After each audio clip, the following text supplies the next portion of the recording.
Ese día que me fui de mi casa, nunca pensé que me iba a pasar lo que me pasó. Yo pensé que todo lo que él hacía era por amor y la verdad que no, era todo manipulación, violencia psicológica y yo no me estaba dando cuenta. Que eso le pasa a muchas mujeres.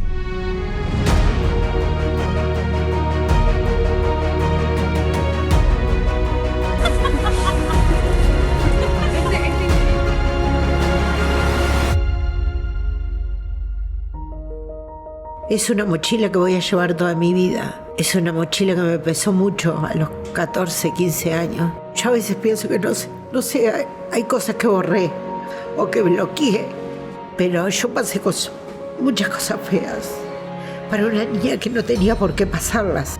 No puedo decirte que a nosotros nos faltó algo, porque lo material no. Nos faltó lo principal, un buen padre.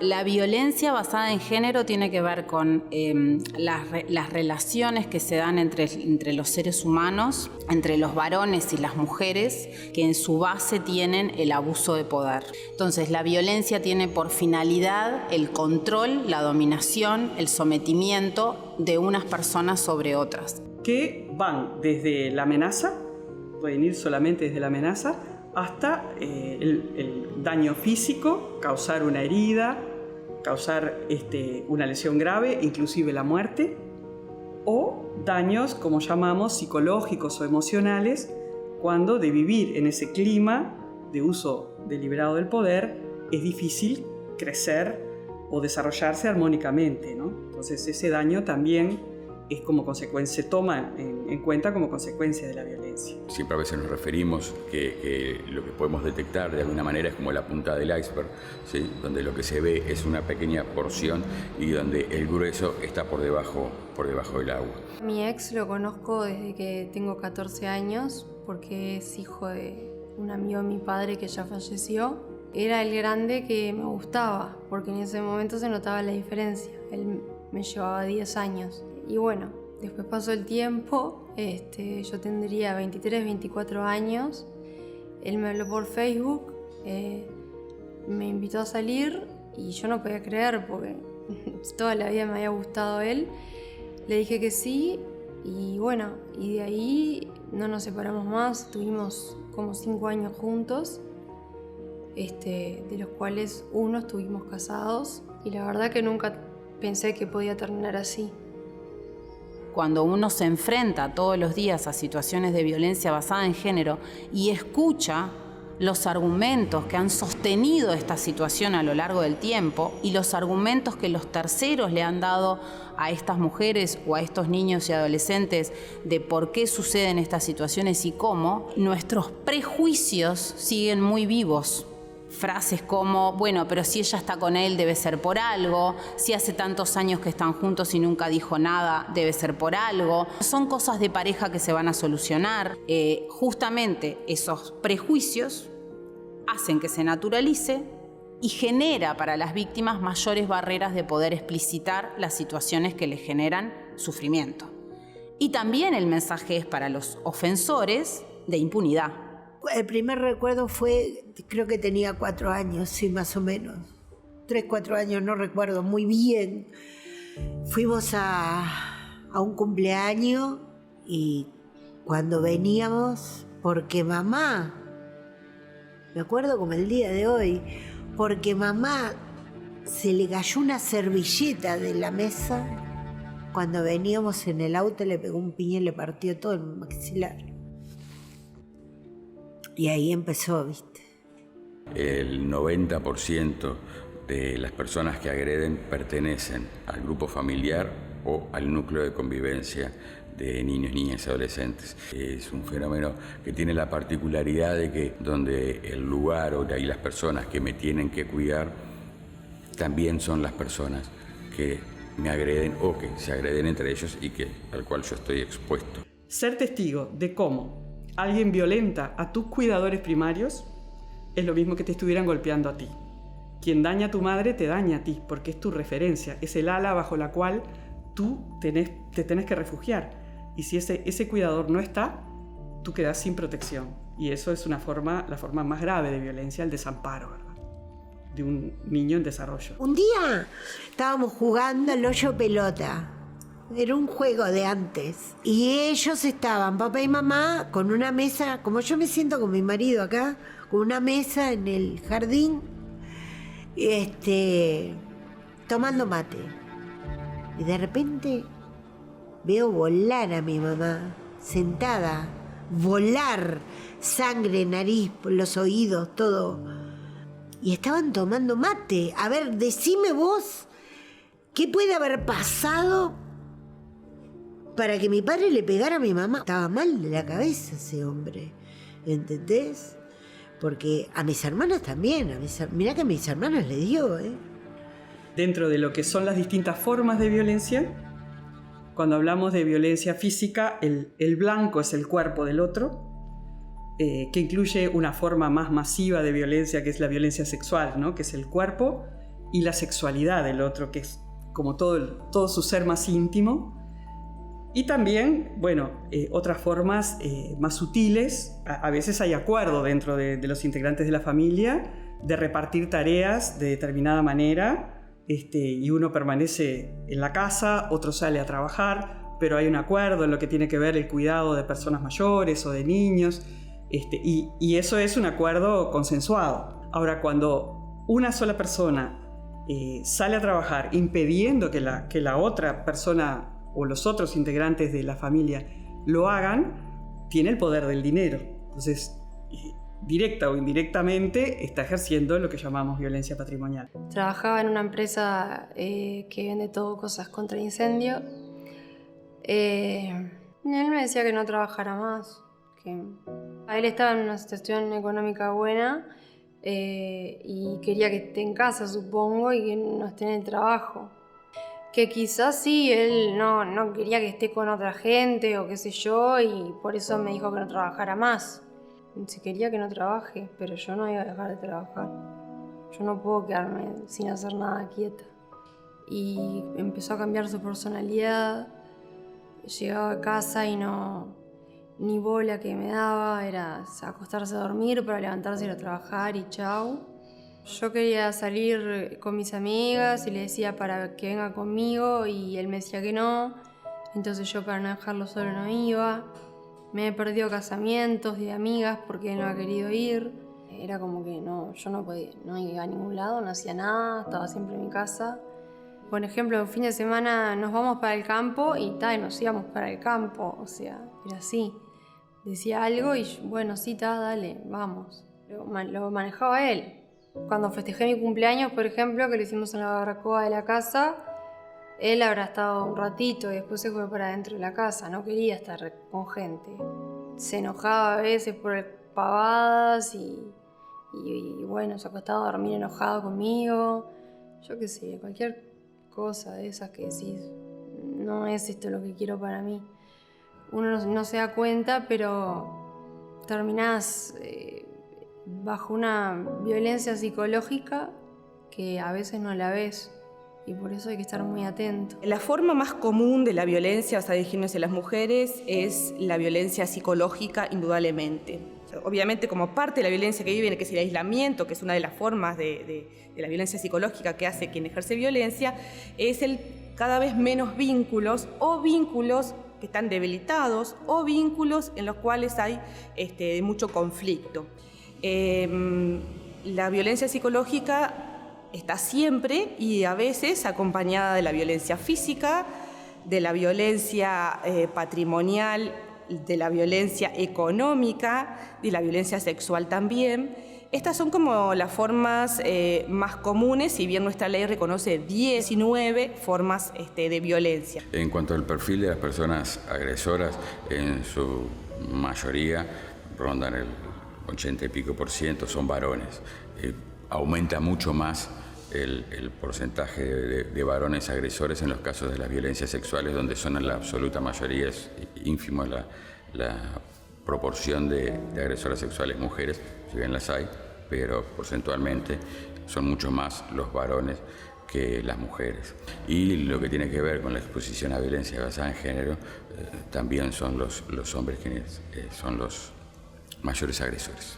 Lo que pasa que yo creo que el tipo que es tan agresivo y tiene tanta ira dentro es porque es tan chiquito, y de la única manera de conquistar a alguien y él sentirse superior es aplastando a la persona que tiene al lado. Tenía unos ojos verdes así, mamá. No la dejaba pintarse, maquillarse. No la dejaba pintarse las uñas. Son chiquitos, son personas chiquitas que se creen grandes ante una que es más chiquita, o la hacen más chiquita que él. Ahí va, es esa. Quienes trabajamos en salud mental de niños y niñas sabemos que cuando recibimos un niño que tiene síntomas de todo tipo, el primer diagnóstico que tenemos que hacer es qué está pasando en su casa, ¿no? Porque no puede ser que un niño tenga 8 cosas, que no aprenda, que no coma, que no duerma. ¿Qué está pasando? ¿Qué desorganizó tanto la vida de este niño? No puede tener 8 trastornos un niño. Tiene que haber algo que explique y, lamentablemente, cuando vamos a buscar el denominador común, encontramos la violencia intrafamiliar. Puede ir desde un raspón hasta un balazo en el aparato psíquico. Depende de muchos factores. Sobre todo la proximidad de quién es el que ejerce violencia. Eso es lo que marca. Lo segundo que marca es que si la violencia que sufre el niño es violencia sexual, marca su destino si es creído o no cuando cuenta lo que le está pasando. Porque por más grave que haya sido la violencia sufrida, si encuentra un protector dentro de su núcleo familiar o próximo que cree lo que le pasa, su destino va a ser otro. O sea, puede marcar un pronóstico muy saludable, ¿no? Si es rescatado de eso, más que el daño sufrido. Que no es fácil para niños y adolescentes poder plantear estos temas, ¿no?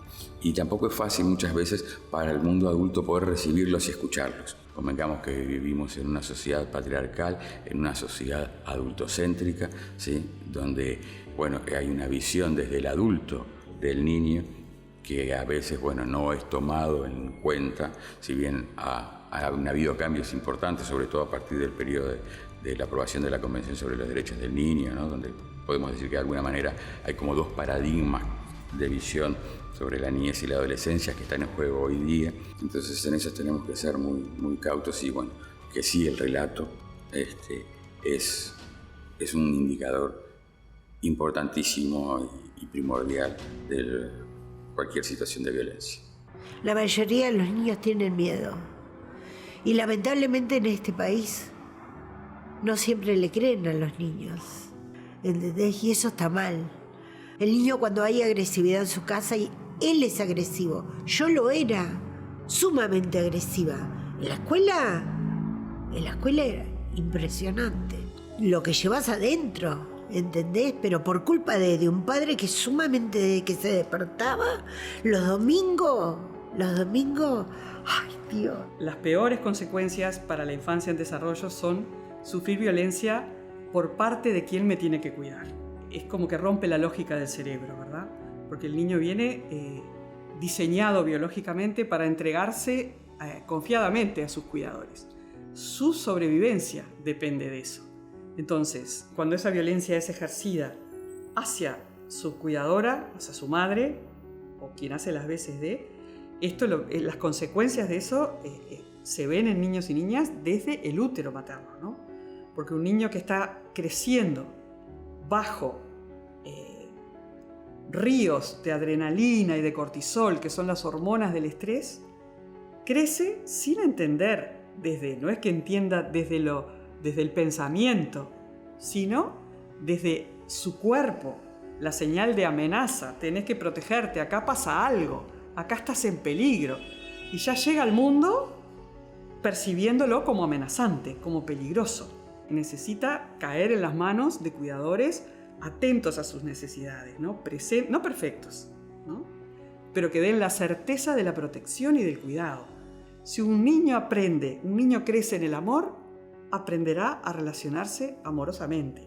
Si un niño crece entre gritos, creerá que la forma de comunicarse son los gritos, cosa que complicará su vida, porque cuando vaya a la escuela y repita lo que ve como su forma de funcionamiento, bueno, van a empezar las complicaciones, ¿no? Tengamos presente que no son espectadores. A veces se habla, bueno, una cosa es lo que le pasa a la mujer, pero distinto el tema con los niños, la niña, los hijos, etc. A ver, en un ambiente, en un hogar donde esté la violencia, todos y todas sufren, sobre todo el quien no ejerce la violencia, el resto hay un sufrimiento, por lo tanto hay una afectación. Cada uno puede ser afectado de diferentes maneras, pero la afectación está. Por eso no hablamos, en un tiempo hablamos de testigos, ahora hoy por hoy de alguna manera, la ley no lo dice directamente, pero de alguna manera entender que son tanto víctimas como la mujer la que sufre como directamente, digamos, la violencia. Es diferente el grado de daño que se genera según el tipo de violencia y el tiempo que transcurrió de la violencia. Y para eso es muy importante poder tener, nosotros siempre decimos como un traje a medida, que pueda evaluar claramente en cada situación cuál es el grado de daño que se generó, qué tipo de daño y por lo tanto qué estrategias se requieren. Hago un retroceso de cómo era él en los cumpleaños, ponele, porque teníamos muchos cumpleaños, porque era un familión enorme. Y él era otro tipo, completamente diferente. Alegre, llegaba a casa, a acostarse, bañarse, cada uno a su cama. Y vos dale que tengo que hablar contigo. Ay, cuando le decía eso a mamá. Pero no había un día que él saliera, que llegara y no le pegara a mi madre.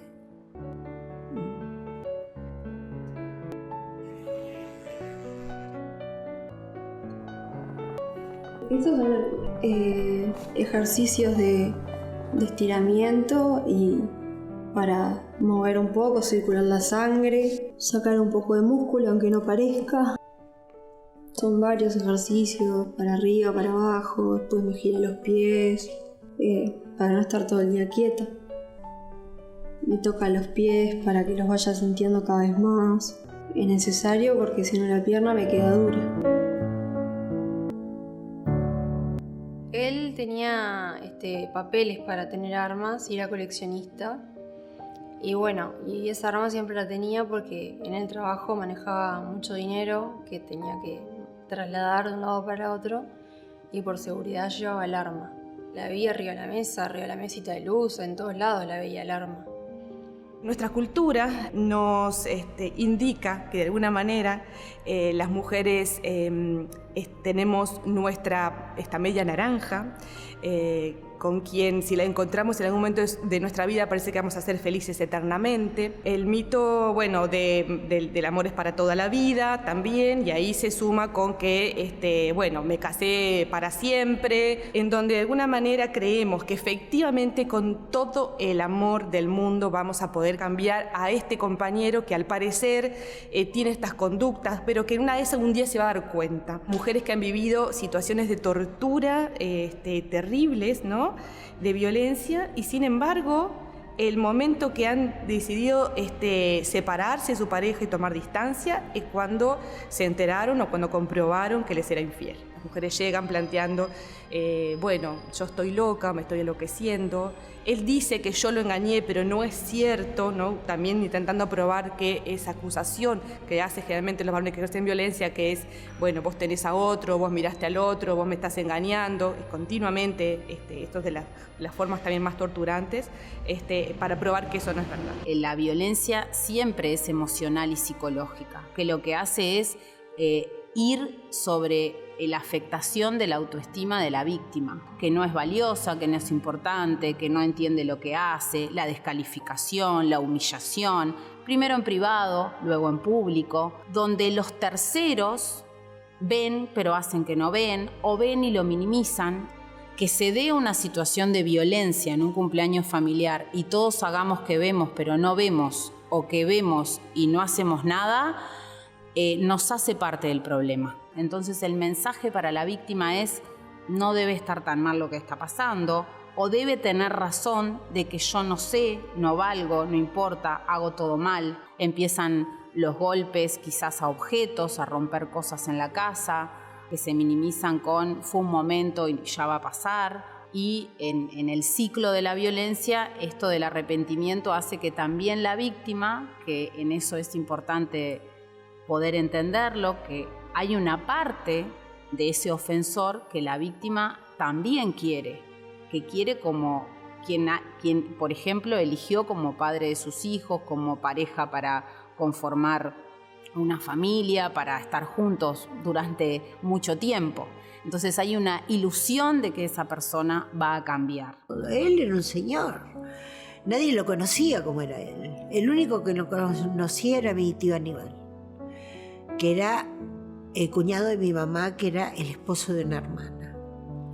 Y el tío Aníbal, mi tío Aníbal la salvó muchas veces a mi mamá. Y como un día se metió, mi padre llegó a decir que quería estar con mi mamá. Enfermo total, ¿entendés? Porque yo ahí que ya tenía como 6 años, enfermo, porque solo una mente enferma puede pensar eso, ¿no? Quien ejerce violencia ve al otro, a la otra, como un objeto, donde ese objeto es de él y puede poseerlo y puede decidir sobre él lo que quiera. Y eso no es solamente un problemita que tuvo con su mujer, ¿no? Siempre es importante tenerlo presente. Esta es una situación, estas situaciones de violencia y estos relacionamientos violentos que vemos con mucha frecuencia, que es algo que, bueno, que atañe también a la sociedad toda, ¿no? La sociedad, desde el Estado, la sociedad civil, todos nosotros y nosotros podemos hacer algo para que esto cambie. Es entre todos y todas que vamos a poder ayudar y favorecer que haya menos niños, niñas y adolescentes que vivan este tipo de situaciones en sus hogares. El rol de los terceros, que somos todos, los familiares, la familia extensa, los amigos, los compañeros de trabajo, las instituciones, los profesionales y los no profesionales, es un rol clave para que las personas puedan salir de una situación de violencia. Las mujeres que muchas veces logran salir de estas situaciones es porque hay un tercero que es empático con su sufrimiento, no necesariamente con culpar a quien le está generando esto, sino acercarse a lo que siente una persona que es víctima de una situación de violencia, comprendiendo que se siente en una situación de atrapamiento. Nos sucede que alguna amiga, algún familiar está viviendo una situación de violencia. En primer lugar, ¿cómo nos damos cuenta? Si conocimos a esa persona previamente a esa relación, cómo era previamente, cómo es ahora. Muchas veces nos encontramos justamente que la persona empieza como a apagarse, como a disminuirse, a estar como a veces confundida, como enojada, aislándose. Muchas veces también vemos que se empieza a desvalorizar ella misma, ¿no? Todo el tema que tiene con la autoestima, que depende lo que haga, si el compañero, el novio quiere, le gusta, le da permiso. Ella donde esté tiene que estar diciendo: estoy acá con mis amigas y me saco una selfie, estoy acá y le mando un audio, le mando una foto donde estoy, un video. Ahí obviamente estamos frente a una situación clarísima de violencia basada en género y de violencia de pareja. Yo qué sé, la manipulación, de que no te dejen hacer cosas, de que no te pongas esto, no vayas a tal lugar. Todo eso a veces uno se cree que la persona te lo dice porque te quiere, pero no, es manipulación. Uno es libre y tiene que hacer lo que quiere. A veces es difícil darse cuenta.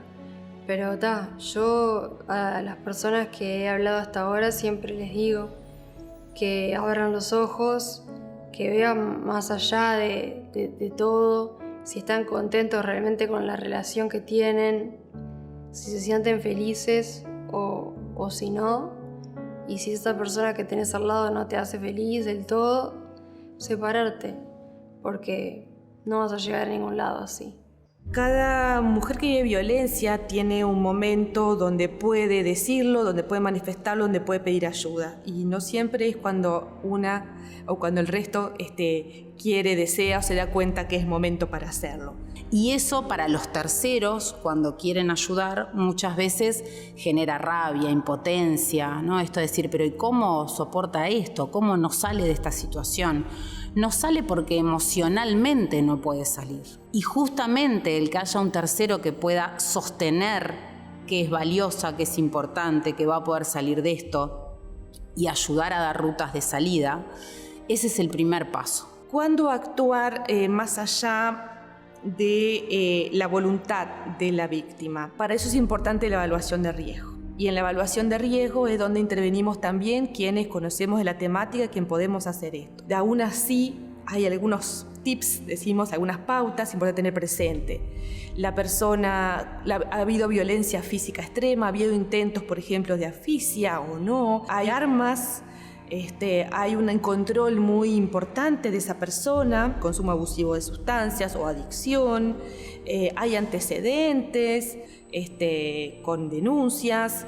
Hay toda una serie de ítems que no es uno solo, sino el conjunto y la valoración y cómo se entrecruzan todos, que son parte de la evaluación de riesgo que hacemos. Para decir, un riesgo alto, medio o bajo. Cuando decimos un riesgo alto, ahí en realidad nos invita y nos desafía a poder hacer lo antes posible alguna intervención, porque está en riesgo la vida de esa persona y eso siempre implica un momento de tensión, de análisis, para ver si justamente es necesario algún tipo de estrategia, cómo actuar para intervenir y prevenir una situación de, obviamente, que puede terminar incluso en un femicidio.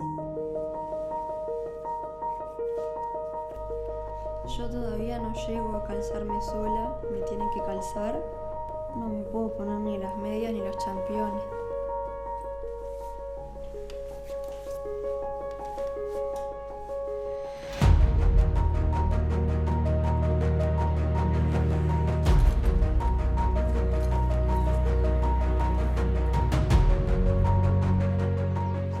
Esto es para que no se me muevan las rodillas para adelante.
Estar parada me siento alta, siento todas las cosas que se ven distintas.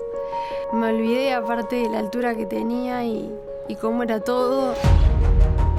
Y si no tuviera el dolor, me pararía mucho más. Yo hubiera adelantado mucho más en el tratamiento, pero bueno. Es una satisfacción para mí igual poder dar estos pasos, aunque sea con ayuda, porque por algo se empieza. Es así. Y bueno, ojalá se termine bien. Y si no, bueno, que se termine pero sin dolor. Estar parada es algo único. Así que todo el mundo disfrútelo porque es algo único, los que están parados.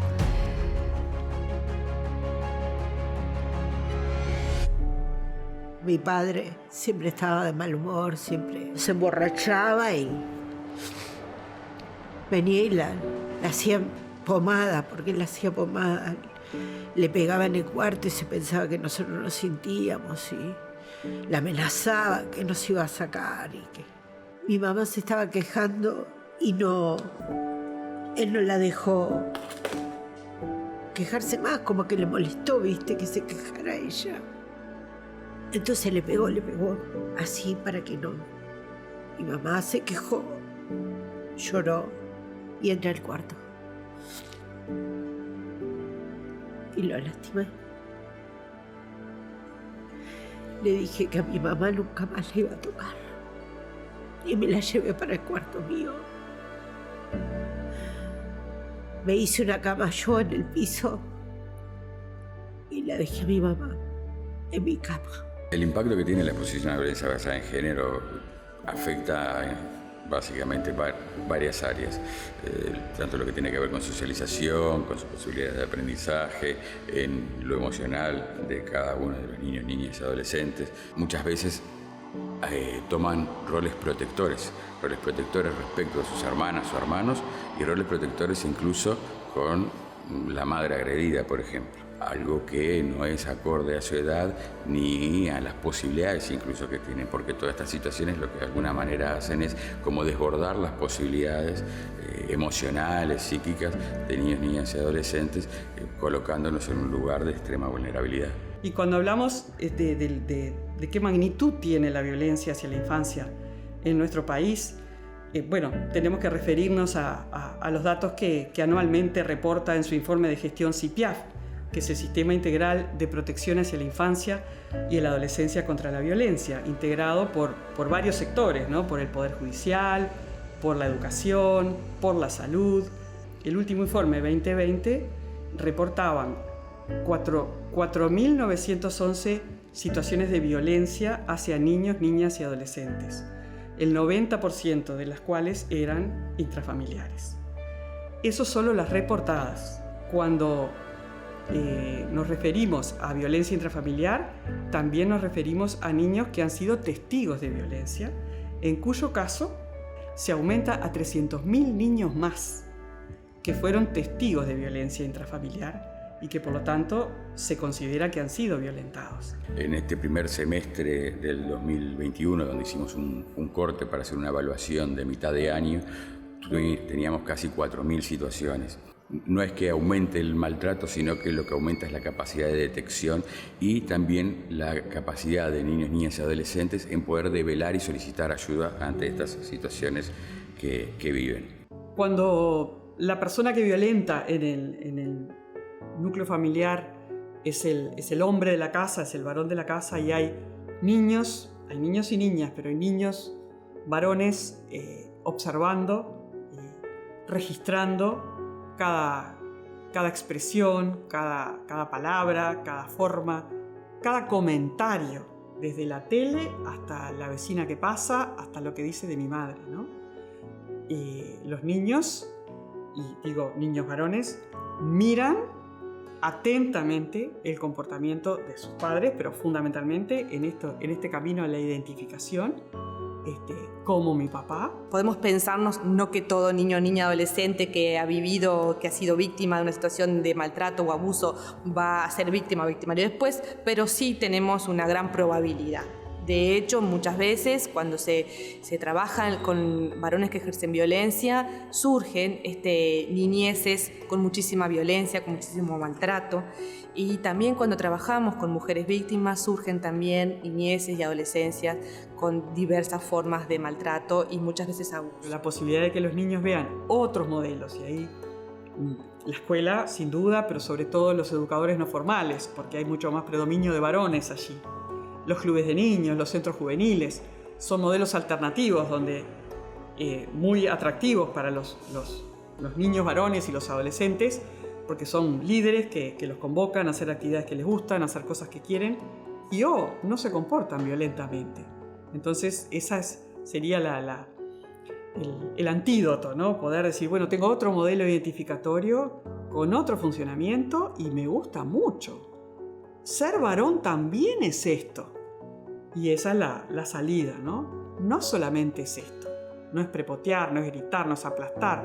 También es convocar, es querer, es ser cariñoso, es ser divertido, es respetar, ¿no? Entonces, bueno, lo mejor que le puede pasar es poder tener esa posibilidad de tener un modelo identificatorio diferente, que por eso insistimos tanto en esta necesidad de los tutores de resiliencia, ¿no? Que nos den posibilidad de rearmarnos aún en situaciones difíciles vividas con otros modelos. La reparación es importante y es importante hacerla a tiempo. Si niños y niñas adolescentes reciben un apoyo terapéutico especializado, eso es importante, porque a veces decimos, bueno, que vayan a un psicólogo, una psicóloga y tal. Pero si este profesional no está especializado en la temática, en realidad, si yo tengo un problema ginecológico, me podrá ver primero un médico general, pero después voy a ir con un ginecólogo o una ginecóloga. Bueno, de la misma manera también planteamos, dentro del ejercicio profesional, para determinadas problemáticas es necesario que puedan intervenir profesionales que están especializados en esa temática, porque si no también se puede hacer mucho daño. Solo le digo a las mujeres que nadie tiene el derecho sobre nadie, que todos nacimos libres y tenemos que morir libres. Y que nadie tiene el poder de lavarse o limpiarse las manos en vos. Tiene que salir, no hay que permitirlo. No. Y no que vengan con cuento de que, ay, perdóname, lo que pasa que estaba mal. No, mentira. No permitas que te basuren ni que te traten como basura, porque no es así. Vos no sos basura. Lo mismo que el tipo que te mete los cuernos, te lo mete una vez, te lo mete 10. Te pega una vez, te pega 10 y te va a pegar toda la vida. Es así. Y a veces la gente por costumbre se queda con la otra persona. No voy a dejar esta relación porque son tantos años. Y no, y si la relación ya va mal, punto. Hay que separar. Y bueno, yo no quería más esa relación para mí. Bueno, le pedí el divorcio y pasaron unos meses.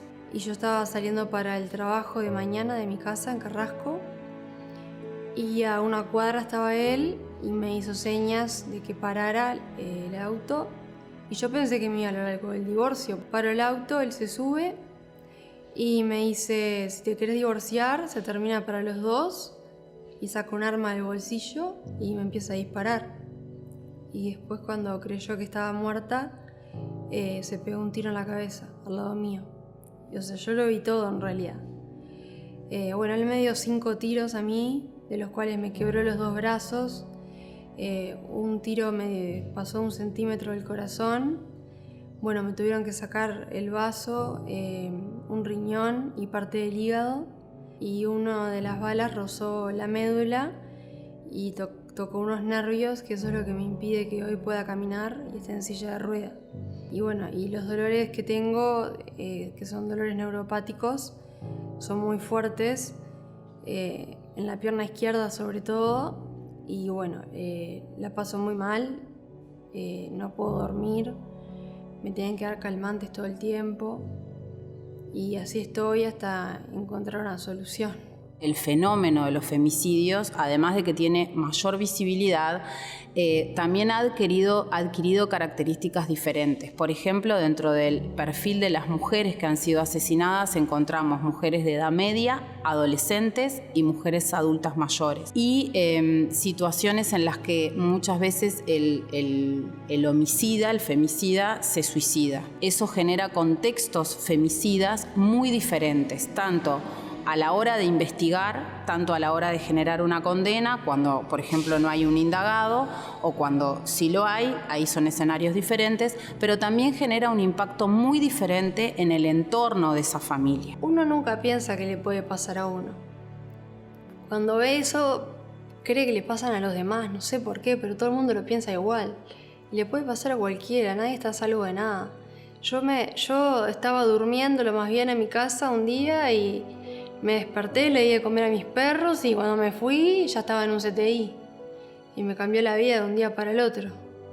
Mi mamá está en una casa de salud porque con todo esto, bueno, ella estaba depresiva y bueno, le vino Alzheimer, la tuvimos que internar porque papá no nos podía cuidar las dos.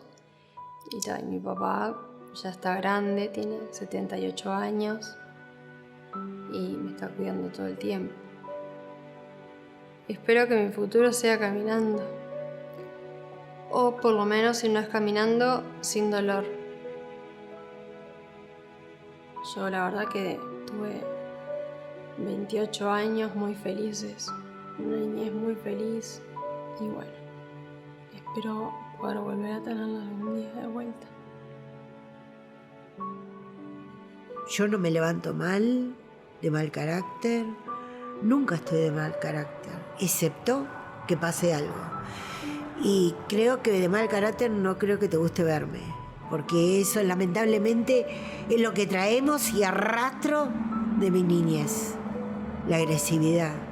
Y si vos te das cuenta, yo soy una persona agresiva hasta para hablar.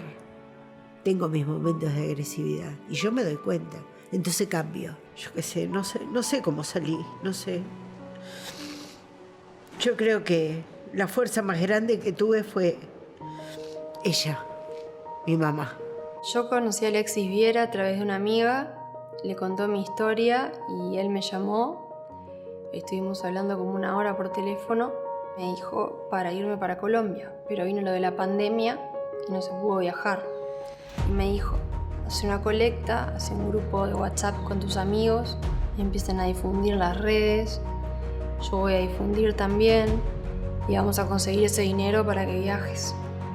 Y bueno, fue lo que hicimos y eso me dio como una esperanza y estar en contacto con todos mis amigos, viendo todas las cosas que la gente hacía por mí, toda la gente que me escribe para darme fuerzas. Y eso me ayudó un montón, psicológicamente me ayudó un montón.